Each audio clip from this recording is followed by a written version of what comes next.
الحمد لله وكفى والصلاة والسلام على من لا نبي بعده. أما بعد، أعوذ بالله السميع العليم من الشيطان الرجيم. بسم الله الرحمن الرحيم. يا أيها الذين آمنوا إذا قمتم إلى الصلاة فاغسلوا وجوهكم وأيديكم إلى المرافق وامسحوا برؤوسكم وأرجلكم إلى الكعبين. صدق اللہ العظیم. سامعین محترم، اللہ رب العزت نے اپنے قرآن پاک کے اندر فرمایا، اپنی پاک کلام کے اندر فرمایا کہ یا ایھا الذین آمنو، اے ایمان والو، اذا قمتم، جب تم کھڑے ہو جاؤ، الی الصلاۃ، نماز کے لیے، یعنی جب تم نماز کے لیے کھڑا ہونا چاہو تو سب سے پہلے کیا کرنا ہے؟ فاغسلوا وجوہکم، اپنے چہرے کو دھونا ہے، وایدیکم الی المرافق، اور اپنے بازوں کو دھونا ہے، کہاں تک؟ یہ کہنیوں تک. وامسحوا برؤوسکم، اور پھر اپنے سر کا مسح کرنا ہے، وارجلکم الی الکعبین، اور پھر پاؤں کو دھونا ہے، کہاں تک؟ الی الکعبین، ٹخنوں تک دھونا ہے. معلوم ہوا نماز کے لیے وضو ہونا کیا ہے؟ شرط ہے. نماز کے لیے وضو ہونا شرط قرار دیا گیا ہے. اللہ نے اپنے قرآن کے اندر فرمایا جب بھی تم نے نماز کے لیے جانا ہے، نماز کا ارادہ کرنا ہے، تو اس کے لیے سب سے پہلی بات ہونا وہ کیا ہے؟ سب سے پہلی شرط ہونا وہ کون سی چیز ہے؟ کون سی شرط ہے؟ وہ ہے وضو. اور جس کا وضو نہیں اس کی نماز نہیں. اگر وضو ہوگا تو ہماری نماز ہوگی، اگر وضو نہیں تو ہماری نماز ہی نہیں. اور وضو کیسے کرنا ہے؟ سب سے پہلے بسم اللہ. رسول اللہ صلی اللہ علیہ وسلم نے فرمایا جس نے وضو کرنے سے پہلے بسم اللہ نہ پڑھی اس کا وضو نہیں. اور وضو کی فضیلت میں کچھ احادیث آقا کائنات جناب محمد رسول اللہ صلی اللہ علیہ وآلہ وسلم فرماتے ہیں کہ میری امت قیامت والے دن اس حال میں بلائی جائے گی، اس حال میں اللہ تعالیٰ ان کو بلائے گا، اور قیامت والے دن یہ اس حال میں آئیں گی کہ ان کے وضو کے آثار، وضو کی جگہ چمک رہی ہوں گی. مثلا ہم بسم اللہ پڑھ کر ہاتھ دھوتے ہیں 3 دفعہ، یہاں تک 3 دفعہ ہاتھ دھوتے ہیں تو ہمارے یہ ہاتھ چمک رہے ہوں گے. اور اسی طرح منہ دھوتے ہیں، ہمارا منہ چمک رہا ہوگا، ہمارے بازو چمک رہے ہوں گے، اور اسی طرح ہمارے پاؤں چمک رہے ہوں گے. کس وجہ سے؟ وجہ ایک ہے کہ ہم نے دنیا کے اندر رہتے ہوئے 5 وقت نماز ادا کی، اور نماز ادا کرنے سے پہلے ہم نے وضو کیا. رسول کائنات جناب محمد رسول اللہ صلی اللہ علیہ وسلم نے فرمایا اس حال میں بلائی جائے گی کہ ان کے وضو کے آثار، وضو کی جگہ چمک رہی ہوں گی. محبوب پیغمبر علیہ السلام فرماتے ہیں جو چاہے اس چمک کو زیادہ کر لے،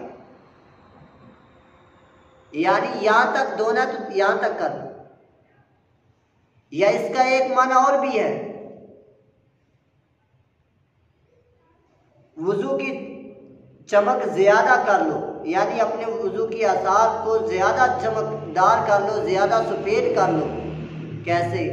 مثلا جہاں پہ آپ 5 نمازیں پڑھتے ہیں، آپ ساتھ میں اشراق کا اضافہ کر دیں، تہجد کا اضافہ کر دیں. جتنی دفعہ تم وضو زیادہ کرو گے اتنی زیادہ چمک ہوگی، چمک اتنی زیادہ ہوگی، چمک کے اندر اضافہ ہوگا. اسی طرح محبوب پیغمبر علیہ السلام فرماتے ہیں مسلمان بندہ جب وضو کرتا ہے تو منہ کے اندر پانی ڈالتا ہے، یعنی کلی کرتا ہے، تو منہ کے گناہ گر جاتے ہیں، گناہ جھڑ جاتے ہیں. اسی طرح جب ناک میں پانی دیتا ہے، ناک کو پانی لگاتا ہے، ناک صاف کرتا ہے، تو ناک جھاڑتے ہوئے ناک کے گناہ گر جاتے ہیں.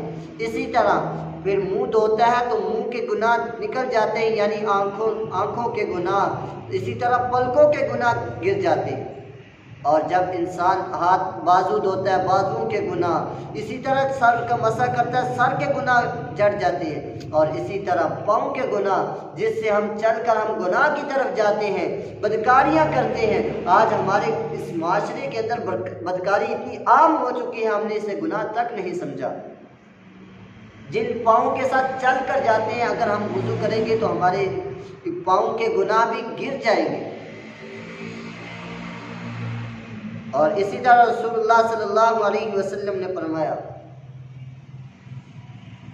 جب تم وضو کر لو، یعنی تم آئے بسم اللہ پڑھی وضو شروع کیا، اینڈ تک چلے گئے پاؤں دھو لیے، محبوب پیغمبر علیہ الصلوۃ والسلام فرماتے ہیں جب تم وضو کر لو، جب تمہارا وضو مکمل ہو جائے تو تم آخر پہ یہ الفاظ بولو، یہ دعا پڑھو۔ کون سی دعا؟ اشہد ان لا الہ الا اللہ وحدہ لا شریک لہ واشہد ان محمدا عبدہ ورسولہ۔ رسول اللہ صلی اللہ علیہ وسلم فرماتے ہیں اس شخص کے لیے جو ہر وضو کے بعد یہ دعا پڑھتا ہے، یہ الفاظ پڑھتا ہے، اس کے لیے اللہ رب العزت قیامت والے دن جنت کے 8 دروازے کھول دے۔ سبحان اللہ۔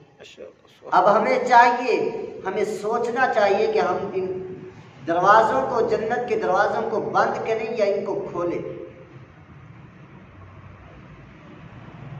چھوٹی سی دعا ہے، چند الفاظ ہیں، لیکن اجر فضیلت بہت زیادہ ہے۔ سبحان اللہ، ماشاءاللہ۔ اسی طرح رسول اللہ صلی اللہ علیہ وسلم نے فرمایا جو شخص وضو پر وضو کرے اس کے لیے 10 نیکیاں ہیں۔ وضو کی الگ نیکیاں تو ہیں ہی، یعنی میرا وضو ہے تو ہم اگر دوبارہ وضو کریں تو ہمیں اس کے بدلے میں بھی 10 نیکیاں اور زیادہ مل جائیں۔ سبحان اللہ۔ نیکیوں کے لیے یہ بہار ہے، وضو کیا کرے اور نیکیاں کمایا کرے، اور اسی طرح جنت کے 8 دروازے کھولنے کے حقدار بن جایا کرے۔ اور اسی طرح رسول اللہ صلی اللہ علیہ وسلم ایک دفعہ حضرت بلال رضی اللہ تعالیٰ عنہ کو بلا کر فرماتے ہیں، اے بلال تو مجھے بتا تو کون سا عمل کرتا ہے؟ جب رسول کائنات جناب محمد رسول اللہ صلی اللہ علیہ وسلم عرش بری پر گئے تو وہاں جنت میں اپنے سے آگے چلنے کی آواز سنائی دی، یعنی پاؤں کی آواز سنائی دی۔ تو پوچھا کہ یہ کون شخص ہے؟ تو بتایا گیا آقا یہ آپ کا صحابی رسول حضرت بلال رضی اللہ تعالیٰ عنہ ہے۔ تو آ کر محبوب پیغمبر علیہ السلام نے پوچھا بلال تو کون سا عمل کرتا ہے؟ ایسا کون سا عمل ہے جس کی وجہ سے تو میرے سے پہلے جنت میں پہنچ گیا؟ تو بلال رضی اللہ تعالیٰ عنہ فرماتے ہیں کہ محبوب پیغمبر جی جب میں اذان کہتا ہوں تو اس کے بعد 2 رکعت نفل ادا کرتا ہوں، اور جب میرا کبھی وضو ٹوٹتا ہے تو میں فوری وضو کر لیتا ہوں۔ تو آئیے لوگوں ہمیں بھی چاہیے ہم وضو پر وضو کیا کریں، ہم باوضو رہا کریں، ہر وقت باوضو رہا کریں۔ اللہ رب العزت سے دعا ہے کہ اللہ ہمیں ان باتوں پر عمل کرنے کی توفیق عطا فرمائے اور ہمیں ہر وقت باوضو رہنے کی توفیق عطا فرمائے۔ وآخر دعوانا ان الحمد للہ رب العالمین۔